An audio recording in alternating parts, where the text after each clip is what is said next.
Mr. McGee, don't make me angry. You wouldn't like me when I'm angry. You are about to listen to the Totally Super Awesome 80s Reboot Overdrive podcast.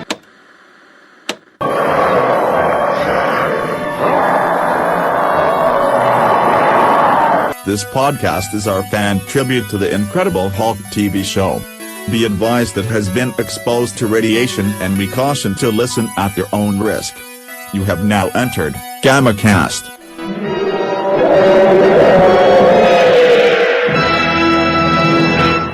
Alright, this is GammaCast, and I am online with Charlie. Say hi, Charlie. Hello. Hi, Charlie. We are at the final episode of Season 1. This is episode 12, the Waterfront Story. So we made our way through the entire first season. That's exciting. Yes, and such a wild, crazy road it's been. Yes. And so the synopsis of this one is working as a bartender in Texas, David finds himself and his boss, who's recently widowed, in the middle of a battle for control over a dock workers' union. The director is Reza Badie. I hope I said that right. Writers Paul Bellis and Robert Walterstorff. Original air date May 31st, 1978. His alias is David Barton, so we're back to David B. And location is Galveston, Texas. In this episode, we actually had something that we haven't had in any other Hulk episode, and that's 3 Hulk outs. So that's actually kind of exciting. Yes. Well, and actually, what you actually get in this is you actually, even though we don't open with it, we actually do know that he had just recently Hulked out, and I thought that was a very interesting choice to make. Right. That when we open up, we do have this idea that the Hulk has just come through, which means it's time for David to be moving on. But he's kind of held there by some pretty long eyelashes. So yeah, the first Hulk out, we've gotten the impression that he's been there for a little while. And there was some event that happened where I guess he had gotten beaten up by some thugs or something along that, or trying to protect a security guard. So he had that Hulk out moment. Jack McGee is there, so we're at the tail end of whatever adventure that was about. Yeah. And so then he's ready to pull stakes up and move on as he normally does at the end of that adventure. So it'd be really interesting to find out the entire what happened after Earthquake happens to here. Oh yeah, well there are definitely some lost tales of the Hulk, Right. And I would love if Marvel Comics would just give some writers some time to just do some great little MTVU stories for lost tales of the Hulk. Maybe even have him team up with Red Brown's Captain America at some point. That there's like this great thing of an alternate universe story that they could tell in some comics here that I think would be really awesome. But and of course, as we remember in the Terror in Times Square, it was a similar thing where there was a lost tale of the Hulk where he was in, I believe it was Parsippany, New Jersey, hulking out, and some old lady saw him there, and you just wanted to say the word Parsippany again. Oh, well, hey, I love Jersey. I live in Jersey. I can't really say I'm from Jersey because I grew up in Michigan, but I've lived here, since I've lived here this whole century. So I've been in New Jersey quite a while now, since the end of the last century into this one. So I do feel a lot of love for Jersey. Well, I just don't think that you get to use the word Persephone in every podcast. So you got to throw that out when you can. Well, Parsippany's nice, but it's no Piscataway. You're just making names up now, aren't you? No, these are real cities here in beautiful New Jersey. Parsippany, Piscataway, and Pagoda, and Kearney. There's a lot of great cities here. Forget about it. Forget about it. Okay. All right, so back to the episode. Yes. So then you're right. So then after that, he's ready to quit, and then he gets the waitress that's there kind of convinces him to stay and not quit because he's helped the bartender or the owner of the bar kind of come out of her shell, and Hmm. they have a relationship. As, Yes. as we've been seeing with the evolution of David Banner. That definitely he's macking on the women as Yeah. he's moving on. He's a dog. So he decides to stay on to help out at the bar. And Hmm. then we have a situation where there's another plot that's going on where there's dock worker union, and Hmm. they were trying to get the owner of the bar to be the endorsement for Hmm. two different candidates for the who's running for the new president of the union. Hmm. Yeah, and they I really felt they handled this very nicely. The way they set up the two opposing guys, because of course the first guy you know is corrupt. Right, The guy in the black suit with the lollipop and the driver, he is corrupt. We know that because we know that her husband ran against him. You know, and the other guy who was her husband's lieutenant, he seems all straight and narrow, but of course, then we get the big reveal. right, I right, don't know right. if you want to jump to that already, but it's interesting in hindsight how they really did play kind of this lesser of two evils kind of storyline, Yeah, I guess yeah which I thought, you're right. So the president, the guy that was running for the president, that's kind of more the straight laced guy, turned out being the really bad guy. exactly, that he Right, was the guy. He had gambling debts, so him and the dock foreman had hatched a plan to get to basically have stuff fall off the back of the boat for fun and profit. Um, yeah, and just for our listeners' sake, I mean, this is 1978, so I really don't feel the need to say spoiler. yeah, okay, yeah, sorry, yeah, but I thought but here's what I'll tell you: I actually had a real inkling that they were going to do that face heel turn with that guy because, of course, when you first it's interesting because they first introduced him and he's trying to get the endorsement too. But you can tell that the bar owner, who is the former wife of the previous president of the union, that she's hesitant. She doesn't really want to get involved. Her husband died, most likely related to dock worker politics, and she knows that, and she doesn't want to get involved. But a testament to the sociopathology of the nice guy. Who played it? That wasn't Craig T. Nelson, was it?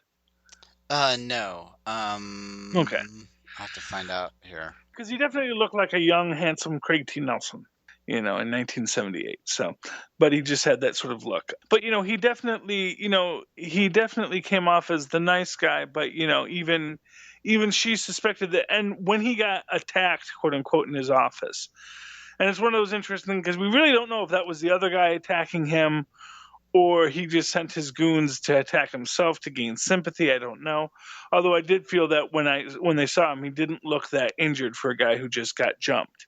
Right, So that's an interesting possibility there. But the guy is definitely working to sow chaos in classic fascistic manner, even to the point of sending his goons over to instigate a barroom brawl in the woman's tavern. And again, when this is all happening, we're all thinking it's the previous president, the clearly corrupt guy, right, doing all this. And so that is what makes it so interesting when you do get the big reveal. right. You led right up with the barroom fight. That's what got us to the next Hulk out moment. But Mm-hmm. I mean, this one was almost comedic because at the time you had this, the Wild West harmonica banjo music thing going on, and then you had the Hulk breaking the billiard ball, push the pool table, against the thugs.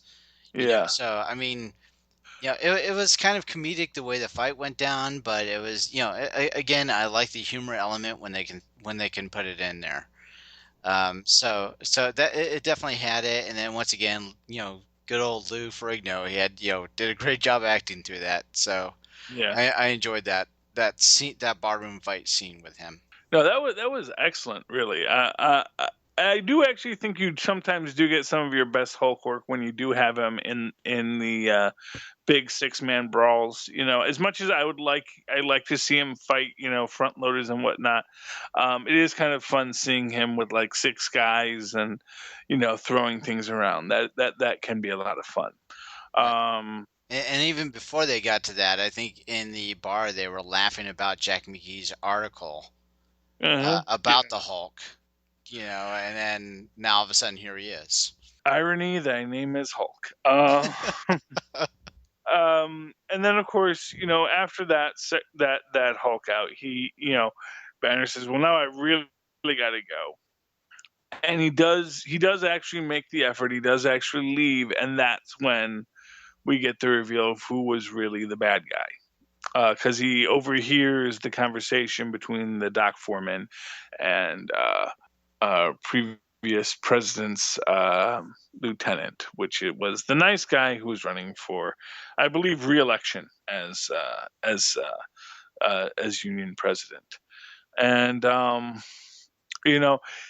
although what I thought was kind of interesting is that he has this information and he's going to go and try and let the woman know, but she actually uncovers it on her own. What did you think of the method by which they did that, her reveal of it? Actually, I was trying to remember in the timeline when they, and I'm sorry to go off subject of your question, but Mm-hmm. in the timeline of the episode, where did the moments where they were fishing together and had kind of like a romantic moment, that was after the Hulk, the No, that first? was before the Hulk. That was before the first Hulk. Okay, That was after he decides to stay, and she talks him into going fishing, and because you got to give his reasoning for staying. right, okay, But after that, because he can't stick around after he hulks out. After this is the second Hulk out in the same location. Hey, in most episodes, that's my cue to leave. I've had 2 Hulk outs. Now it's time to go. exactly. It's not my fault you didn't show the first Hulk out. This is the second Hulk out. Now it's time to go. And he, so after that, because he comes into the bar and it's all tore up and they're trying to get it reopened and rapidly, and they're like, "Really? Now you're going to leave?" And he's like, "I really have to go." But then he overhears everything and then he goes back to tell her. But at that time, she has gone to her deceased husband's office, which is the current president's office, and she decides to play a random tape that has apparently been sitting in his hi-fi the whole time. Right. And then she kind of overhears some notes that he left for himself and kind of pieces Yeah. together who the true bad guy is at that point. Yeah. But I gotta ask, did you feel that was a little too, like, I don't, because that's what's weird about it to me. Because, okay, so for those who haven't seen the episode or who don't remember it, essentially what happens is she presses play on tape and it starts playing this little classical music. Then all of a sudden it cuts in, because obviously he had recorded over this tape. It cuts into her husband talking, and he's giving notes on on an investigation he's been doing into who had been ripping off the docks. Now he doesn't name check his lieutenant in that. He just gives the dock foreman's name. And it's just one of these interesting things where this has just been sitting there hiding in plain sight the whole time. Did the other guy just not use his hi-fi while he was, or maybe he prefers vinyl. I don't know. So would never play the tapes, but just leaving the tapes the tape was just left in there the whole time. I found kind of an interesting choice to make. for their method of discovery. But aside from that, but then so she knows that she knows who killed her husband, but she doesn't realize that it is with the current president, and so she gets into the car with him, and then she gets captured, and then David comes to the rescue. Right. And Right. we get our second Hulk out. Yeah. Our third Hulk out. I think that the final Hulk out has always got to be something where he's saving somebody. Is this the second Hulk out or the third Hulk out? This is third Hulk out. Because the first Hulk out was the first Hulk out was off screen. Right. Then the second Hulk out was in the barroom brawl. This is the third Hulk out. Right. Technically, although it's only the second one on screen. And then we do get another Hulk out, which is in a scene very reminiscent of the prize fight episode. Yeah, that's right, because they're in they're getting hoisted above, right? Yes, because once they're both knocked out, I'm not quite sure how, after he hulks out the first time, how they. I'm trying to remember, because now I'm blanking out, because he does hulk out. Are you talking about when they're on the crate? Yeah, I thought he hulked out before then. Did he hulk out before then or no? When she gets knocked out. Running, Josie trips over some crates and knocked out. Two are taken hostage, locked in a crate. Oh, okay. So I thought there was another one in between there. Okay. Right. So this is just our second Hulk out, although we had the previous one that was off camera. Right, because he had already turned into the Hulk at that very first one. We didn't see the situation, and but we were kind of brought up to speed by the security guard telling his story to Jack McGee. So we kind of found out how it happened, but we didn't see it happen. And then the second one was when we actually get to see the first or the second one, whatever we want to call it, the barroom fight. That happens, and then now with this one, I'm calling it the Hulk Out 3. But because I just love the premise that we have 3 Hulk Outs in one episode.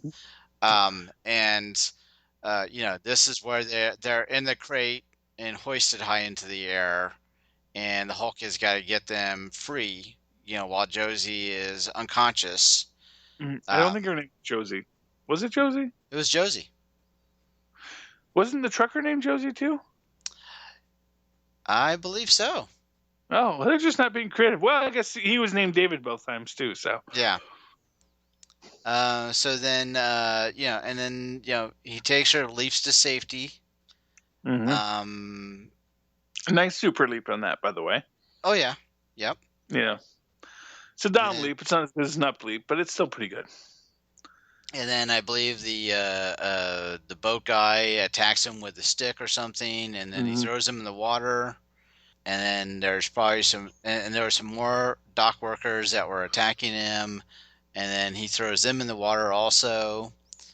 And then I forget the guy's name, but the bad guy, the really bad guy, he tries to escape in a truck, and the Hulk basically one-handed, he's able to hold the truck back from leaving. Yes, which I thought was great. And then, of course, he lets go and it just speeds off and crashes, which was a pretty great little bit there. Yeah. Yep. Yeah.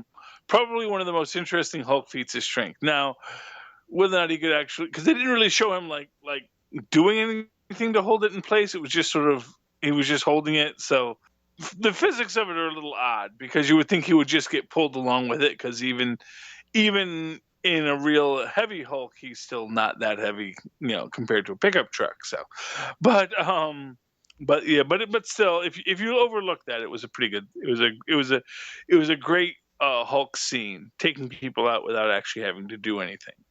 Right, and but going back to things that we've kind of picked on before, we really didn't have a heavy duty item that the Hulk really had to be a physical premise against, other than just a bunch of thugs. Yeah. Well, you do have the truck. The truck, he was keeping somebody from escaping. It wasn't like he was, getting fit. Yeah. He wasn't. in physical danger because of the truck. It Yeah. was just like, okay, there's this guy. I don't want him to leave. And I'm not sure even the Hulk had the premise to know why he didn't want him to leave. He's just mad at him. And he's going Yeah. to keep hold his truck back from leaving. And then all of a sudden he's going to go, all right, I'll let you go. Exactly. Yeah, it was definitely interesting. I mean, it was a good episode all around. I think I don't really see much to complain about. Aside from the fact that I guess the corrupt longshoreman boss is back in charge, although I guess we can assume that maybe he's not as corrupt as he seemed. Um, Well, but now hold on. Am I remembering this wrong? Wasn't that the end of it that was she endorsing the really corrupt guy, or was she planning to run herself? well, I remember the person who won, I believe, was named Kelly. I don't think her last name was Kelly. Okay. So I don't know. Either way, I was trying to remember. Yeah, yeah. I'm trying to remember the end of the episode, and I just remember there was something going on there with her, and yeah, for some reason I wanted to say there was something involving her with the election. Well, I mean, maybe I'm mistaken. Maybe her last name was Kelly, and they elected her as president of the union. Although that seems like a bit of a stretch and a little too pat. But Yeah. in my mind, it was the other guy who got elected, and just because the first guy got the other guy got arrested. Um, Right. well, that happens. Stuff falls off the back of a boat, you're going to get arrested. All right. So, looking at this as their final wrap up for season one, I mean, do you think that this was a strong episode to end the season on? I wouldn't say. I mean, it was a good episode. Honestly, as far as this, they didn't really do season cliffhangers in this era. Right. The really first season cliffhanger was, who shot JR, which doesn't come for a couple more years. So to that extent, I mean, from our modern view of it, it's a little disappointing because we're not being left with anything. We're not being left with anything to entice us back next season. But as an average episode of the Hulk, it was very good. I probably would have ended on the earthquakes happen episode, since I think that was a little stronger of a story, especially when it comes to Banner characterization. Yeah. But generally speaking, it was a good, solid episode. Yeah, I would watch it again happily. Oh, very good. Okay. Hmm. And yeah, I'm probably with you on that one. Maybe if they would have swapped the episodes where we would have gotten this one before Earthquake and then end with Earthquake, it would have been a little bit more dramatic of an end for the season. So Yeah. I'm with you on that analysis. And I was trying to go through the episodes that we've talked about for season one to see if there would have been maybe a stronger episode to end on. And I guess I'm not really coming up with one except for maybe the models one. I really kind of like the murder mystery. Yeah. Well, I think the models were one of our strongest episodes. Yeah. Although we don't want to get too much into all this because we want to have our first season wrap up episode too. This is true. That's true. The next up for us is going to be a season one wrap up. But yeah, I was just trying to envision in my mind, as far as for a season finale, based on what I've gotten used to over the years for season finales of TV shows. This one, I mean, this one's good, but I don't know if it's a season ending episode excitement episode. And it didn't feel that way to me. No. Well, I mean, because this is in many ways kind of, we don't have him pursuing the cure. We don't have him, although to me, I kind of think, with regard to that, after the previous episode, maybe he's like not quite sure how to get to the cure next, because, the last episode he had this big plan what was going to be done with this gamma ray device, that he was going to be able to figure out a way to cure the Hulk. And that's, and I think, in its own way, we come into this episode with him maybe even to his own mind struggling with, I don't quite know where I'm going to go next. I Right. don't, I had this plan and my plan keeps on falling through and I'm not quite sure exactly where I should go next. And which of course leads to him staying there. Right. Because even after Jack McGee shows up, even though he knows he has to go, he still doesn't really have anywhere to go. He doesn't know where the next stop on his quest for a cure is going to be. So he's, in many ways, just between a rock and a hard place. And when you have a pretty, bar owner tell you how important you are to her, then it's all the more reasons to stick around. And anybody at the Marvel camp that's listening, what Charlie had mentioned before, and I think I'd mentioned on a previous episode, would love to see a transition comic book, that really shows the, what's happened between episodes. Because I think that would really be fun to see, between Earthquakes Happen and this one. So, yeah. so yeah, like what was the adventure, and that's exactly. I mean, the story could end, where the episode ended, and then pick back up where this one picks up, and then hopefully somewhere in between that time, we had a moment where there was a Hulk out of some kind. But in true Hulk fashion, we have to have two Hulk outs. But that goes beside the point. Yeah, well, right now, DC, they did Batman 66, they did Wonder Woman 70 something. I think that it's time for Marvel to put out Hulk 78. I know both of us would read it. So. Absolutely. I really feel that we kind of really already covered the final thoughts. Do you have anything else you wanted to throw out there?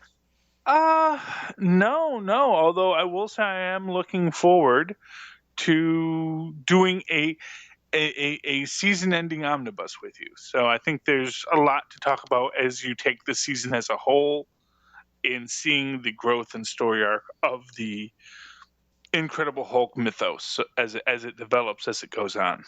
Yeah, and that's exactly, kind of the premise of what I'm looking to talk about.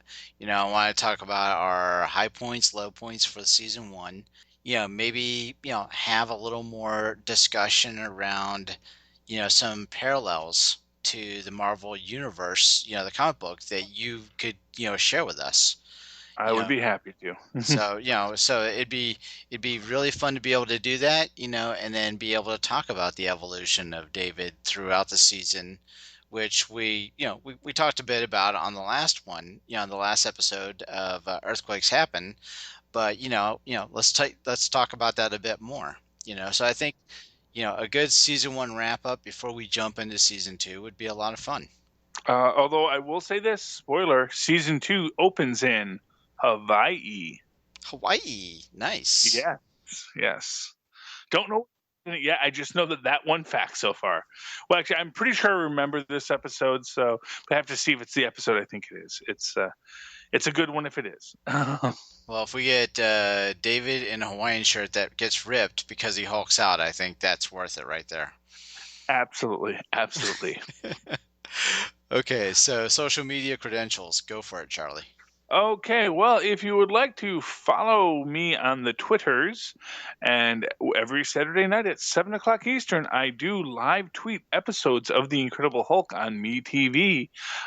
You are more than welcome to follow me on Twitter at Charlie Esser. That's CharlieEsser. Look for the 2 E's in the middle for quality.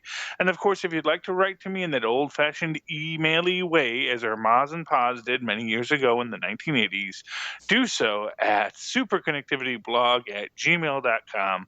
That's superconnectivityblog@gmail.com. Yeah, why do you make email sound so old-fashioned? Because honestly, man, it has gotten to that point. Now it's all with the Faced books and the Twitterings. It's like I do not know the last time I actually emailed another human being, except like in a very stodgy business way. Here is my resume kind of way. Wow. So Okay. yeah, it's got to be fast and furious on the twits, man. It's all Instagramming it. Here's my Instagram. I don't even have an Instagram, but people are Instagramming things left and right now. I don't even know what that means. Although I will say, the only thing I know about Instagram is that they made a deal with Polaroid so that they're associated with Polaroids now, which makes me think of the 80s because they're doing faded 80s, early 80s color photos through Polaroid because Instagram's all about the filters. I don't know. I don't know. Yeah, I'm not well versed on Instagram, even though I know we do have a 80s reboot Instagram. I just barely touch it. Yeah. But I'm Dave. I take care of our social media credentials for the 80s Reboot accounts. So Twitter, that's at 80s Reboot. Tumblr is 80sreboot.tumblr.com. Facebook.com/80s Reboot. And, that old-fashioned email-y way, as Charlie puts it, 80sreboot@gmail.com. We also have a blog, and that's southgatemediagroup.com/80sreboot. blog, and occasionally I do put some Hulk stuff in there, so be sure to check the blog out, and keep checking into that because I'm currently doing a series where I'm taking a time capsule, what I call it, and I'm putting in little video clips of news headlines and some cartoons that were premiering for the specific year I'm covering, and then just a little blurb about my life. So hopefully some of that's interesting to some people. So please check it out. The other thing, would love for you to go out and give us a rating review on iTunes. It's going to help people find us. I would love the fact that if someday when somebody's searching for an 80s podcast, we're near the top of that list. So you can help them by help us by giving us a rating review, and then hopefully that makes us go higher up on that list. With all of that, we really appreciate you hulking out with us, and you have a wonderful night. Good night. We hope you've enjoyed this show. This podcast is part of the 80s Reboot Overdrive channel on Southgate Media Group. You can follow us on Facebook on the 80s Reboot group page. We're also on Twitter and Tumblr at 80s Reboot. We invite you to check out all the wonderful podcasts and blogs available at southgatemediagroup.com. And thank you for reliving the 80s.